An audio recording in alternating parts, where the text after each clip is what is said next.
Varga, who's also a forging master as well. One of the things that... Ready? Yeah? Okay. I won't talk. This is the really exciting part, so...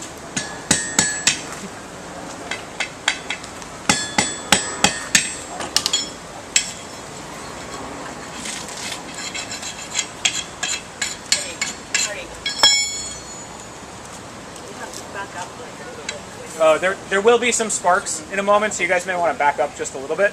So the powder in the box there is used to fuse the two pieces of steel together. And so he's going to line them up so that the steel ends up in the right spot.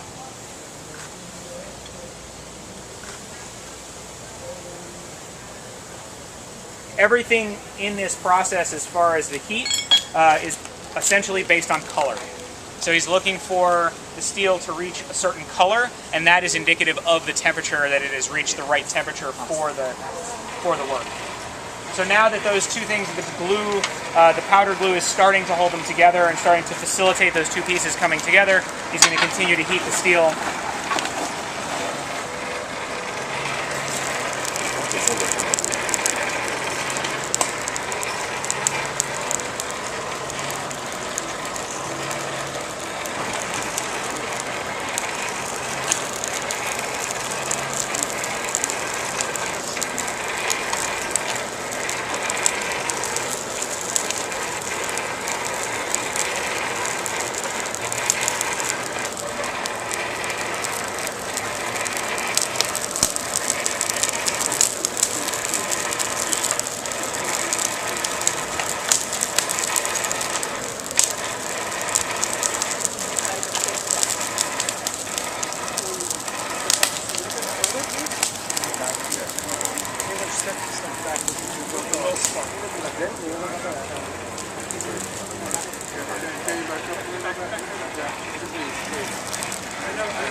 So is the powder borax?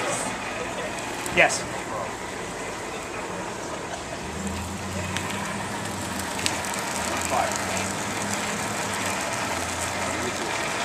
So making knives this way in their shop in Japan, they can make, I think they can get through about a dozen or so in a day with two men working in this process in terms of the forging. Maybe a little more than that, depending on the size and the shape.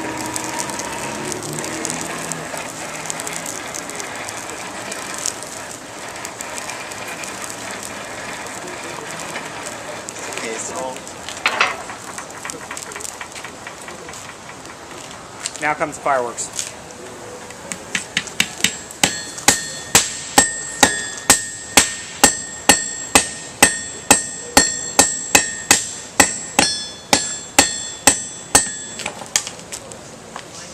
must be.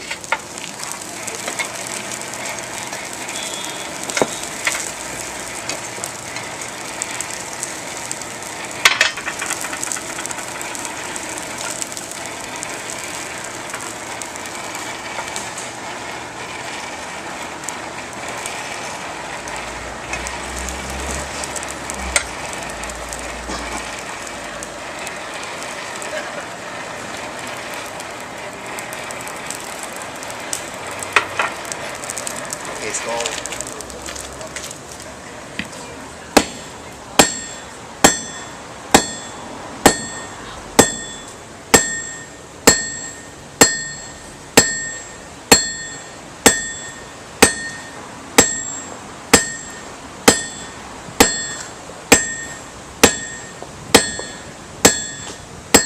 Okay. So this part of the process is very similar to the way that swords were traditionally made.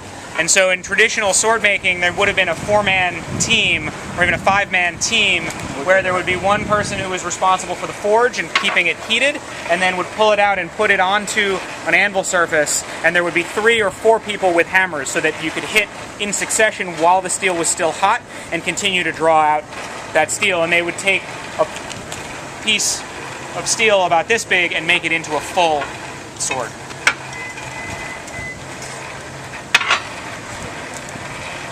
Okay, so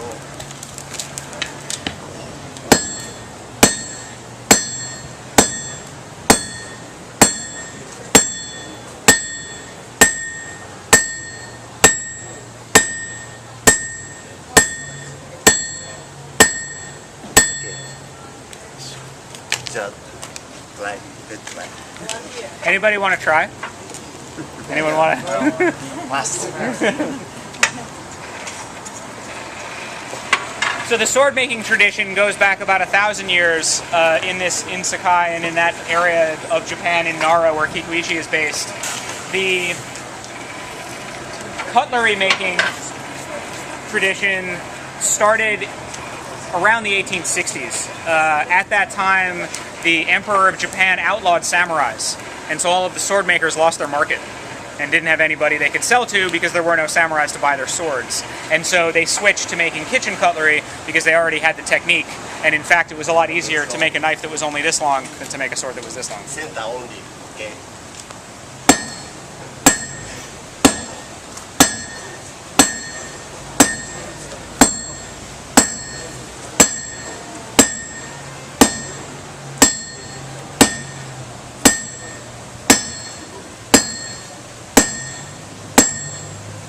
Okay, so good job. Thank you.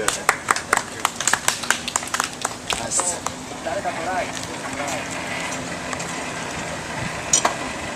Anybody else?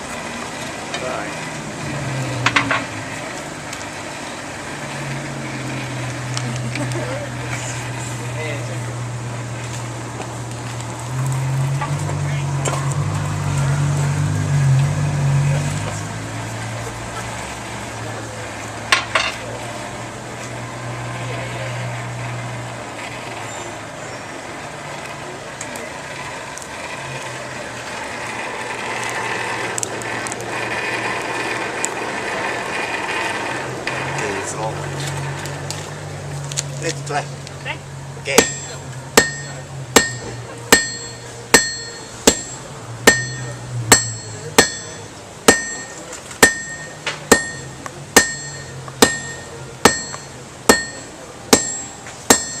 Okay, Okay. good job. Thank you. Thank you. Thank you. So you can see how many impacts it actually will take, especially if you're going to draw that out into like a Tsuchihiki style knife. In their shop, the process starts exactly the same with the smaller hammer to forge weld those two things together. In order to obviously be able to make enough product, to have a real business, because that's what it is. They're using in their shop use a trip hammer, which is a large machine that has a foot pedal control that actually is doing the hammering. They're moving the steel in and out between and underneath that hammer.